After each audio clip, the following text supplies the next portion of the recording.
प्रधानमंत्री नरेंद्र मोदी ने लाल किले से एक आह्वान किया। उन्होंने देशवासियों से 5 प्रण लेने के लिए कहा। उनका पहला प्रण है अगले 25 सालों में भारत को विकासशील से एक विकसित राष्ट्र बनाना है। 15 अगस्त को आपने पीएम का यह संदेश जरूर सुना होगा, लेकिन आज हम मुद्दा हिमाचल का में बात इसी की करेंगे और इस बात की पड़ताल करने की कोशिश करेंगे कि इसके लिए हिमाचल प्रदेश कितना तैयार है। पहले आप सुनिए प्रधानमंत्री मोदी ने लाल किले की प्राचीर से क्या कहा। अगले 25 वर्ष हमारे देश के लिए अत्यंत महत्वपूर्ण है और इसलिए जब मैं आज मेरे सामने लाल किले पर से 130 करोड़ देशवासियों के सामर्थ्य का स्मरण करता हूं, उनके सपनों को देखता हूं, उनके संकल्पों की अनुभूति करता हूं, तो साथियों मुझे लगता है आने वाले 25 साल के लिए हमें उस 5 पंच प्राण पर अपनी शक्ति को केंद्रित करनी होगी, अपने संकल्पों को केंद्रित करना होगा, अपने सामर्थ्य को केंद्रित करना होगा और हमें उन पंच प्राण को लेकर के 2047 जब आजादी के 100 साल होंगे, आजादी के दीवानों के सारे सपने पूरे करने का जिम्मा उठा करके चलना होगा। जब मैं पंच प्राण की बात करता हूं तो पहला प्राण, अब देश बड़े संकल्प लेकर के ही चलेगा, बहुत बड़े संकल्प लेकर के चलना होगा और वो बड़ा संकल्प है विकसित भारत। अब उससे कुछ कम नहीं होना चाहिए। नमस्कार, मैं अभय उपाध्याय। मुद्दा हिमाचल का में आपका स्वागत है। आपने पीएम की बात सुनी, तो अगर भारत को विकसित राष्ट्र बनाना है तो राज्यों को इसका आधार बनना होगा। बिना सभी राज्यों के योगदान के देश विकास नहीं कर सकता, इस सपने को पूरा नहीं कर सकता। तो विकास की राह में आज जहां हिमाचल खड़ा है, वहां से विकसित राज्य की मंजिल कितनी दूर है।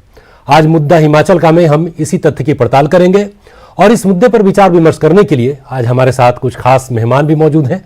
हमारे साथ गणेश दत्त जी हैं, प्रदेश उपाध्यक्ष हैं भाजपा के।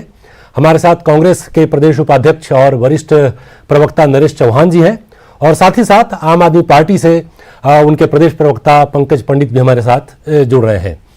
तो आप सभी का स्वागत है और सबसे पहले हम बात शुरू करेंगे नरेश चौहान जी से।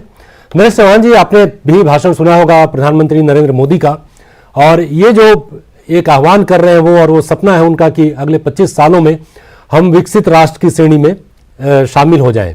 और जब देश 75वीं सालगिरह मना रहा है आज़ादी की, तो हिमाचल प्रदेश भी 50 साल का हो चुका है जब पुणे राज्य का दर्जा मिला। आपको क्या लगता है कि यहाँ से आने वाले 25 सालों में हिमाचल प्रदेश की यात्रा कैसी रहने वाली है, और जो मौजूदा स्वरूप है विकास का, जहां तक हम पहुंचे हैं, आपको लगता है कि हिमाचल प्रदेश उसी तौर पर योगदान दे पाएगा जैसे कि उम्मीद की जा रही है? देखिए, स्वाभाविक तौर पे हमारे लिए ये जो 75 साल की आजादी की जो गाथा थी, वो गौरव वाली गाथा थी, नो डाउट।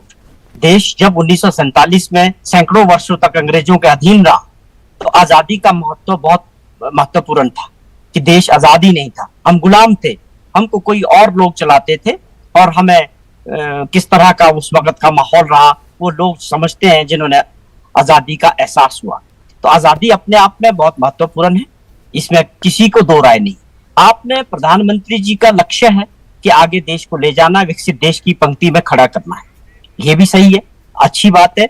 आगे की सोच होना बहुत जरूरी है। जब हम किसी चीज को सोचते हैं तो उसको अचीव करने के लिए काम करते हैं और सभी राज्यों को मिलके इसमें आगे आना पड़ेगा, काम करना पड़ेगा। एक पूरा रोड मैप भारत सरकार को बनाना पड़ेगा कि किस तरह से हम इतने बड़े टारगेट को अचीव कर सकते हैं। केवल मात्र ये सपने ना रह जाएं, जैसा माननीय प्रधानमंत्री जी ने खुद जिक्र किया कि हमारे सपने हैं ये कि हम विकसित देश की श्रेणी में जो है अगले 25 साल में होने चाहिए। अच्छी बात है, लेकिन ये सपने ना रहे, जैसे और भी कई बातें होती है। देश के प्रधानमंत्री जी ने पहले भी जिक्र किया कि हम जो है 5 ट्रिलियन की अर्थव्यवस्था बननी चाहिए। तो क्या आज उसके बारे में कोई दोबारा जिक्र हुआ? मुझे नहीं लगता है कि उस बात का कोई जिक्र नहीं हुआ आज, क्योंकि वो लगता नहीं है कि वो नीचे को गिर रही है अर्थव्यवस्था, ऊपर 5 ट्रिलियन की बात करना और उसके लिए पूरा रोड मैप तैयार करना कि किस तरह से हम इन चीजों को आगे बढ़ा सकते हैं। तो ये दो अलग अलग चीजें। केवल मात्र लोगों को सपने दिखाना तो वो अलग इशू है, लेकिन उसका पूरा रोड मैप तैयार होना, देशवासियों के साथ आगे बढ़ना, उस पे काम करना, वो अलग बात है। ये दो अलग अलग मुद्दे हैं। चलिए ठीक है अभी तक नरेश जी, आपको आपके नजर में शायद ये बात आई होगी कि नीति आयोग ने एक लिस्ट जारी की है, उसमें बताया है कि जो सतत विकास करने वाले राज्य हैं उसमें हिमाचल प्रदेश पहाड़ी राज्यों में नंबर 1 है और पूरे भारत में तमिलनाडु के साथ संयुक्त रूप से दूसरे स्थान पर है। तो क्या आपको लगता नहीं है कि जहां तक अगर इन आंकड़ों पर आप नजर डालें तो लगता है कि हिमाचल विकास के सही राह पर चल रहा है? देखिए, हिमाचल पहाड़ी राज्य, छोटा राज्य, उसके बावजूद भी अपने 51 साल के सफर ने हिमाचल प्रदेश में अपने आप को बड़े राज्यों की पंक्ति में भी बहुत अग्रिम पंक्ति में विकास की दृष्टि से खड़ा किया। अगर आप बात करें, आज हिमाचल प्रदेश में बिजली, पानी, सड़क, ये सुविधाएं बहुत पहले हिमाचल प्रदेश में लोगों को मिल चुकी है। हिमाचल प्रदेश पहाड़ी राज्य, दुर्गम क्षेत्र है, उसके बावजूद जो भी सरकारें हिमाचल प्रदेश में रही, मुख्य तौर पे कांग्रेस के जो पहले मुख्यमंत्री थे डॉक्टर वाईएस परमार, जिनको जो है हिमाचल के निर्माता के रूप में आज भी लोग याद करते हैं, उनकी सोच और विजन कुछ अलग लेवल का था। उसके बाद किस तरह से ये गरीब राज्य, छोटा राज्य विकास की दृष्टि से आगे बढ़ा, तो 51 साल में हमने बहुत मुकाम लिखे हैं और उसमें हिमाचल प्रदेश के वासियों का, हिमाचल के जो लोग हैं वो एक देवभूमि है और हमारे लोग ईमानदार और परिश्रमी लोग हैं। तो लोगों की मेहनत, सरकारों का विजन और लीडर्स का विजन की, आप ये बहुत अच्छा सवाल आपने किया कि हिमाचल प्रदेश बहुत कई क्षेत्रों में नंबर 1, नंबर 2 कई बार जो है हमको पुरस्कार मिले हैं। चाहे एजुकेशन की बात करें तो हम केरला के बाद दूसरे नंबर पे हैं साक्षरता में, सड़कों की कनेक्टिविटी की बात करें और कम्युनिकेशन की बात करें, आप पानी की बात करें, पीने की, पावर जनरेशन में हम बहुत आगे हैं। तो बहुत सारे ऐसे क्षेत्र हैं जिसमें हिमाचल प्रदेश ने बहुत अच्छा किया है और ये संभावनाएं हमेशा बनी रहती है कि विकास की दृष्टि से और आगे करना होता है, वो उसकी गति को और बढ़ाना होता है। चलिए ठीक है, ये आप बहुत अच्छी बात कर रहे हैं और मुझको लग रहा है कि जब आप हिमाचल प्रदेश की बात कर रहे हैं तो एक राज्य के तौर पर बात कर रहे हैं और ये बात सुन के बहुत अच्छा लगता है कि आप इसको अलग अलग फेज में बांट के बात नहीं कर रहे हैं कि कांग्रेस का शासन था तब अच्छा हुआ या बीजेपी का 25 साल का रोड मैप ऐसा तैयार करना है कि हम विकसित राष्ट्र बन जाएं। सवाल यही था कि जिस तरीके से हिमाचल प्रदेश आगे बढ़ रहा है, आपको लगता है कि उस राह पर चल रहा है जहां वो देश को विकसित राष्ट्र की श्रेणी में शामिल करने में पूरी तरीके से मदद कर पाएगा? और चूंकि ये आने वाले 2-3 महीनों में चुनाव भी हमारे सामने, तो ये बहुत ही अहम हो जाता है आपके लिए। आपको लगता है कि आप सही काम कर रहे हैं और इसके आने वाले चुनाव पर भी इसका असर पड़ेगा? देखिए, जो हिमाचल प्रदेश की जो सरकार है इस समय पूरी तरह से जन कल्याण की सरकार के रूप में एक सारे समाज के आगे आई है। जिस प्रकार से हमारे मुख्यमंत्री श्री जयराम ठाकुर जी एक गरीब और गांव से निकल करके आए हैं और वो गांव के गरीब के दर्द को भी जानते हैं और उन्होंने दर्द को खुद भी झेला है। इसीलिए उन्होंने जो भी सरकार की नीतियां थी, जो कार्यक्रम थे, वो पूरी तरह से गांव, गरीब, किसान, बेरोजगार, बेसहारा और महिलाओं को, अनुसूचित जाति के लोगों को, ट्राइबल एरिया के लोगों को ध्यान में रखते हुए अपनी योजनाएं बनाई हैं। और आज उसी का एक परिणाम है कि आज हिमाचल प्रदेश सारे देश का एक सिरमौर बन करके, एक शिरोमणि प्रदेश बन करके सामने आया है। समय समय पर कितने पुरस्कार हिमाचल प्रदेश को मिल रहे हैं और प्रधानमंत्री जी ने जिस प्रकार से हिमाचल प्रदेश की सरकार की सराहना समय समय पर करते हैं, ये हमारे लिए एक प्रधानमंत्री जी का आशीर्वाद रहा है। हम चाहे कोरोना के काल को ले लें, जब पूरा समाज हमारा इस बीमारी से जूझ रहा था और चारों तरफ त्राही त्राही मची हुई थी, तो प्रधानमंत्री जी के आशीर्वाद के बाद हिमाचल प्रदेश के मुख्यमंत्री ने उनके कदमों में कदम मिला करके जिस प्रकार से एक एक नागरिक की एक बचाव किया कोरोना से, और आज सारे देश में हिमाचल प्रदेश नंबर 1 पर आया है। ये हिमाचल प्रदेश सरकार की, हिमाचल प्रदेश के जो अधिकारीगण हैं, जो हमारा तंत्र है, उसको ये दर्शाता है कि किस प्रकार से उन्होंने विषम परिस्थितियों में पहाड़ों में चढ़ करके वहाँ एक कोरोना के टीके भी लगाए और लोगों के स्वास्थ्य की चिंता की। उस समय गरीब को एक 2 समय के भोजन की चिंता थी, तो प्रधानमंत्री जी के आशीर्वाद से हर घर में एक 5 किलो राशन जो है ना मुफ्त में उस दरमियान बांटा है। उसके अलावा आज जब कोई हमारा हिमाचल प्रदेश का नागरिक बीमार पड़ जाता है, उसके पास कोई साधन नहीं होते हैं, तो मुख्यमंत्री जी ने मुख्यमंत्री सहारा योजना एक बनाई है। उसके माध्यम से उस गरीब का इलाज हो जाता है, और जहां पर इलाज अगर मान लिया पैसे ना मिल सकें तो उसको हॉस्पिटल को उसकी गारंटी हमारी सरकार देती है ताकि व्यक्ति का स्वास्थ्य ठीक रहे। आज हमारी जो बेटियां हैं, अनुसूचित जाति है, दूसरा वर्ग है, उसको जब उसकी शादी होती है तो उसको 31,000 रुपये सगन के रूप में हमारी सरकार उनको सगन के रूप में देती है। इसके साथ ही आज हिमाचल प्रदेश में जो बुजुर्ग हैं, जो 60 साल से ऊपर वाले हैं, उनको एक पेंशन की योजना हमारी सरकार ने शुरू की है, जो एक प्रदेश में एक सहारा बनकर के सामने आई है। उसके अलावा तो प्रधानमंत्री जी का आशीर्वाद है। ठीक है, योजनाएं तो बहुत सारी हैं और सुनने में अच्छी भी लगती हैं। हिमाचल प्रदेश जी देखिए, आपने कई सारी बातें बताई। योजनाएं कई होती हैं, इनफैक्ट आप देखें तो हर एक प्रदेश में ऐसी योजनाएं हैं जो अच्छी लगती हैं। वैसे मैं आऊंगा एक बार फिर से आपके पास और आपसे बात करूंगा कि जितनी सारी बातें आप बता रहे हैं, इसके बावजूद भी कोरोना के काल में कई जगह स्वास्थ्य सुविधाएं बंद हो गई, या फिर आज परिवहन विभाग में हमने देखा कई जगह लोगों की शिकायतें हैं कि वहाँ बसें चल रही थी, वो अब नहीं चल रही हैं। उसके बाद भी कोरोना पीरियड के बाद भी उसको दोबारा शुरू नहीं किया सका है। इन सब मुद्दों पर भी आएंगे, लेकिन थोड़ा आज का मुद्दा बड़ा है। और पंकज पंडित हमारे साथ हैं, आम आदमी पार्टी के प्रवक्ता हैं, साथ में जुड़े हुए हैं। तो पंकज जी, जब आपने सुना कांग्रेस के प्रवक्ता हैं, उनका भी कहना है कि प्रदेश बहुत अच्छे तरीके से चल रहा है, पिछले 51 सालों में बहुत विकसित भी हुआ है राज्य, और इसमें भी कोई दो मत नहीं कि आज वो कई मायनों में सिर्फ केरल के पीछे रह गया है। ऐसे में जब सब कुछ ठीक चल रहा है, कोई समस्या उतनी बड़ी दिख नहीं रही है, भ्रष्टाचार को लेकर भी वैसी कोई बात नहीं प्रदेश में की जा रही है, आपका स्टेक क्या है? आप पंजाब में मिली सफलता से आप काफी उत्साहित हैं, लेकिन आप अपनी भूमिका हिमाचल प्रदेश में किस तरीके से देखते हैं? देखिए, सबसे पहले तो मुझे लगता है आपका जो विषय है ये इतना राजनीतिक है, सामाजिक है। हिमाचल प्रदेश ने निश्चित रूप से जो तरक्की की है वो अपने आप में ही अद्भुत है, और हिमाचल ने ना केवल देवभूमि बल्कि वीरभूमि के नाम में भी पूरे देश में अपनी एक अलग जगह बनाई है, विकास के नए आयाम हासिल किए हैं। लेकिन बदलते दौर के साथ हमारी चुनौतियां बदली है। सबसे बड़ी बात है कि ये वो स्टेट है जहां की इकोनॉमी सबसे बड़ा समस्या है। आज ये छोटा सा स्टेट 70,000 करोड़ के कर्जे के नीचे दबा हुआ है, और दूसरा सबसे बड़ी बेरोजगारी 10 लाख से अधिक। आप देखिए, जिस प्रदेश की आबादी 80 लाख के करीब है, वहां युवा 10 लाख बेरोजगार है। और ये प्रदेश, सबसे बड़ी समस्या है कि इस प्रदेश में सबसे अधिक जो है वो सरकारी कर्मचारी हैं, लेकिन सरकारी नौकरियां खत्म होती जा रही हैं।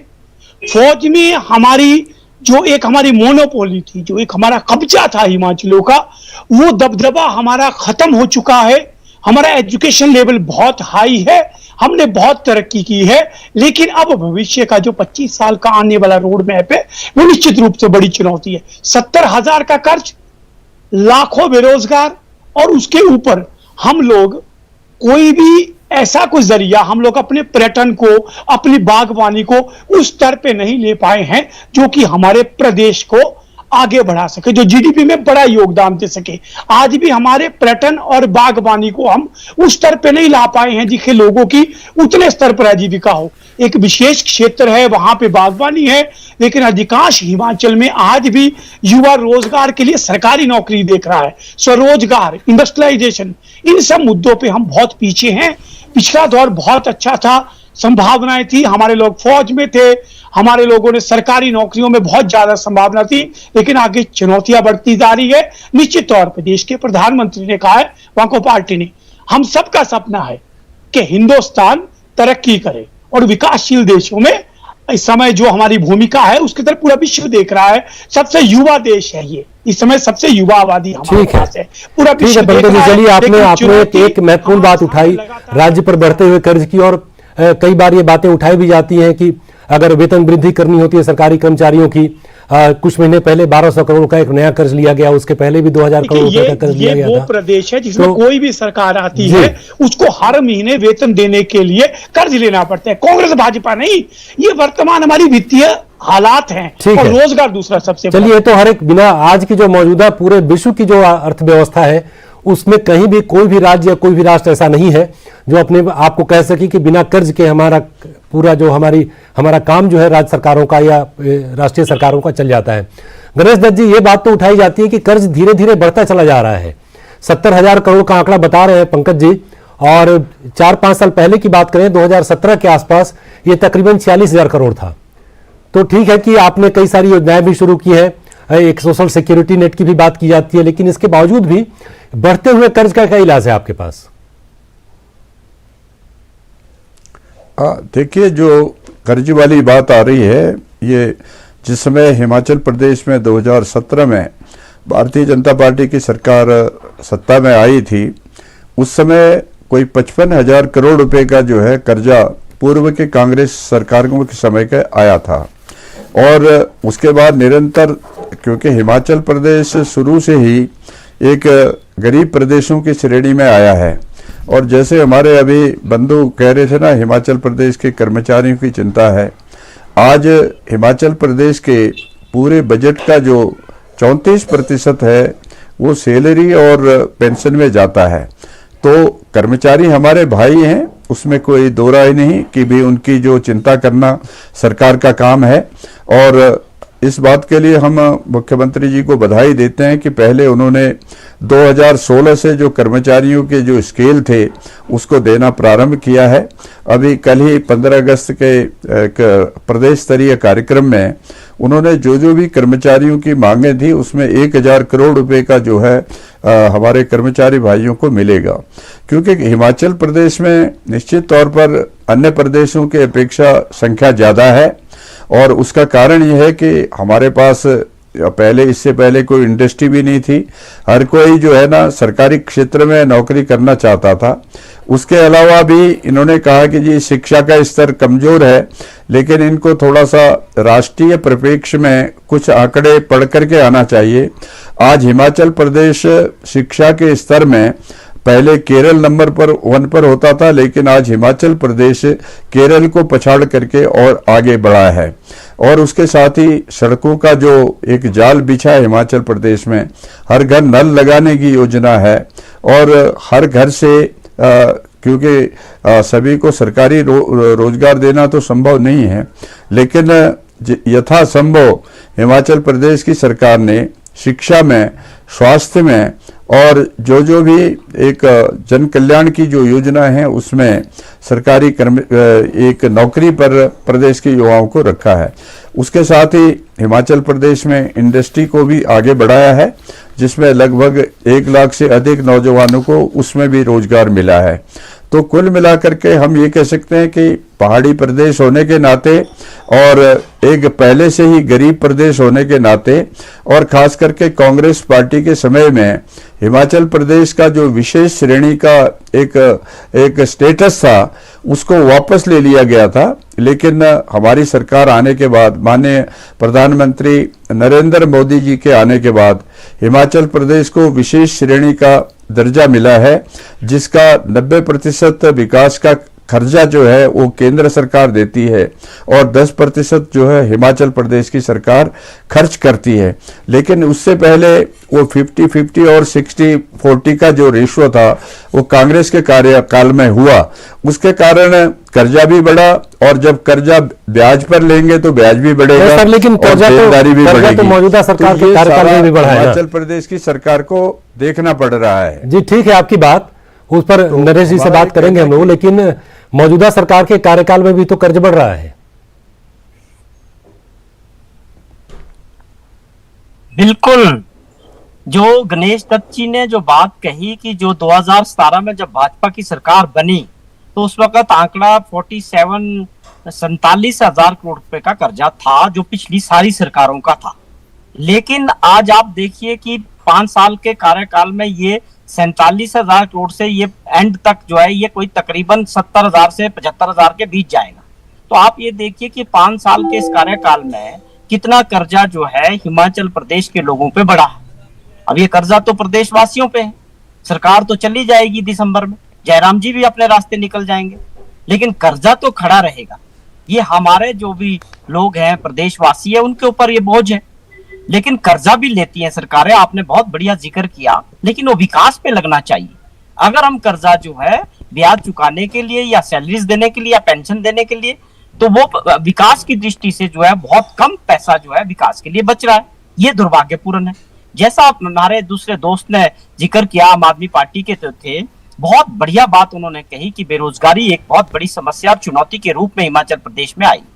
आज आप देखिए 14% बेरोजगारी दर हिमाचल में होगी, 11 लाख का आंकड़ा हो गया छोटे से प्रदेश में। तो ये अपने आप में बहुत गंभीर समस्या है। नहीं, लेकिन बेरोजगारी एक बात एक बात मैं पूछना चाहता हूं आपसे कि हिमाचल प्रदेश में जो सत्ता का जो समीकरण रहा है उसमें एक टर्म आपका होता है, एक टर्म बीजेपी का होता है।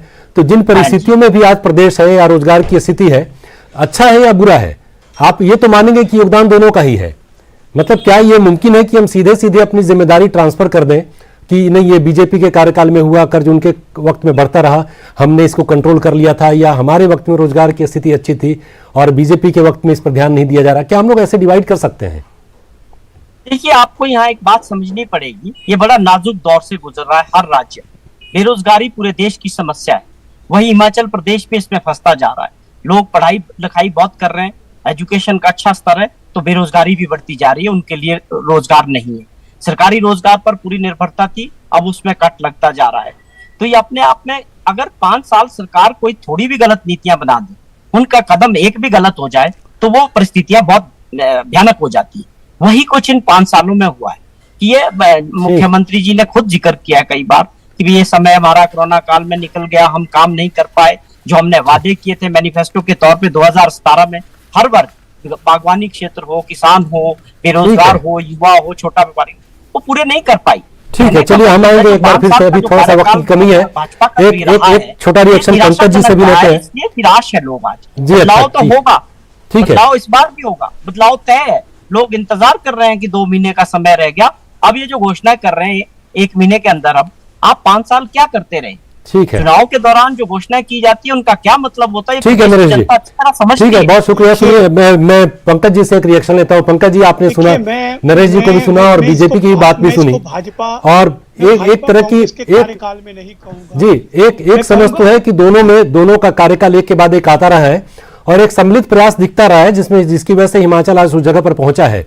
ऐसे में आपके पास क्या है राज्य के लिए एक ऐसा रोडमैप? आपके दिमाग में, आम आदमी पार्टी के दिमाग में ऐसा क्या है कि लोग आपकी बात को सुनेंगे? देखिए, मैं सबसे पहले कहना चाहूंगा, बड़े दुख की बात है, विकास का श्रेय तो दोनों दल बराबर ले रहे थे, लेकिन जब कर्जे और बेरोजगारी की बात आई तो एक दूसरे पर टाल रहे। मैं पूरा 50 साल को एक ही पार्टी का हिस्सा देखता हूं जो बारी बारी आती रही है। अगर इन्होंने काम किया होता तो एक भी आज तक रिपीट नहीं कर पाया। उसका सबसे बड़ा कारण है कि इन्होंने कभी भी जनता का काम नहीं किया, और जनता ने इसीलिए इन्हें बदला। एक से दुखी होकर दूसरे को विकल्प नहीं था। मैं दिल्ली की बात करता हूं, हम पर आरोप लगाया जाता है, हम फ्री वीज देते हैं। आप देखिए, दिल्ली देश का एकमात्र राज्य है जिसका घर प्लस बजट। हम सब कुछ मुफ्त देते हैं, बिजली मुफ्त दे रहे हैं, पानी मुफ्त दे रहे हैं, हम लोग हेल्थ मुफ्त दे रहे हैं, हम लोग एजुकेशन मुफ्त दे रहे हैं, हम बसों में यात्रा मुफ्त दे रहे हैं। हमें रेवड़िया बांटने पर का आरोप भी लगता है। उसके बावजूद हम इस पर, ठीक है, आप मुफ्त की बात कर रहे हैं, मुफ्त पर तो बहुत सारा विवाद भी चल रहा है। अभी तो सुप्रीम कोर्ट में भी इस पर सुनवाई चल रही है। देखिए क्या निकल कर आता है कि वो मुफ्त की आप सुविधाएं दे रहे हैं, मुफ्त की रेवड़ियां बांट रहे हैं। चलिए, थोड़ा वक्त कम है पंकज जी, एक लास्ट रिएक्शन में गणेश दत्त जी से लेता हूं उनसे। सर, ये बताइए कि अभी जो आपने सुन लिया, आम आदमी पार्टी भी एक अपनी भूमिका तलाश कर रही है इसके भीतर, और अभी तक तो ये, जैसा मैंने पहले भी जिक्र किया कि एक बार बीजेपी और एक बार कांग्रेस, आपने इस बार ऐसा क्या किया है जिसकी वजह से अगली बार भी आपकी सरकार चुनकर आएगी और जो पीएम के सपने की बात कर रहे थे उसको पूरा करने की दिशा में आगे बढ़ेगी? हाँ, देखिए, जैसे मैंने शुरू से कहा है कि एक बार कांग्रेस और एक बार बीजेपी का जो मिथ है इस बार वो टूटने जा रहा है। उसका कारण यह है कि कोई भी सरकार जब हिमाचल प्रदेश में जब तक डबल इंजन की सरकार ना हो, केंद्र का आशीर्वाद, केंद्र का सहयोग, आर्थिक सहयोग नहीं मिलेगा तो प्रदेश में दूसरी सरकार का सरवाइव करना बड़ा कठिन होता है, क्योंकि हमें हर काम के लिए केंद्र पर निर्भर रहना पड़ता है। अधिकतर मामलों में प्रधानमंत्री आदरणीय नरेंद्र मोदी जी हिमाचल प्रदेश को अपना एक घर ही समझते हैं। वो जब भी आते हैं तो कहते हैं कि मैं अपने घर में आ गया हूं। तो हिमाचल प्रदेश की गली गली में घूमे हैं, हिमाचल प्रदेश की हर समस्या को जानते हैं, हिमाचल प्रदेश की आवश्यकता क्या है उसको जानते हैं। तो जब भी हमें आवश्यकता पड़ती है तो प्रधानमंत्री जी का आशीर्वाद हिमाचल प्रदेश की सरकार को मिलता है। तो उसके सहारे और हिमाचल प्रदेश में जो जन कल्याण की योजनाएं हमारे माननीय मुख्यमंत्री जयराम ठाकुर जी की सरकार ने यहाँ पर शुरू की हैं, उसके कारण समाज का कोई दीनहीन गरीब व्यक्ति आज अछूता नहीं है सरकार की योजनाओं से। आज दिनेश जी, आज हमारे पास वक्त इतना ही है। संदेश हमने आपकी बात सुनी, आप तीनों के विचार हम लोगों ने समझे और अब देखने वाली बात यह है कि क्या उस परंपरा को हिमाचल की जनता कायम रखती है, एक बार बीजेपी और कांग्रेस की परंपरा चलती है, या जैसा कि गणेश दत्त जी बोल रहे हैं बीजेपी इस मिथक को तोड़ने में कामयाब होगी। और आने वाले दिनों में हम ये भी देखेंगे कि आम आदमी पार्टी किस तरीके से अपने आप को स्थापित करती है। लेकिन इसके बीच में सवाल यही कि जो भी सरकार आती है वो किस तरीके से प्रधानमंत्री नरेंद्र मोदी के सपने को कि अगले 25 साल में देश को एक विकसित राष्ट्र बनाना है पूरा कर पाती है। मुद्दा हिमाचल में आज इतना ही। कल इसी वक्त हमें एक बार फिर से हाजिर होंगे एक नए मुद्दे के साथ। तब तक के लिए नमस्कार। आप तीनों ही मेहमानों का बहुत बहुत शुक्रिया। नमस्कार।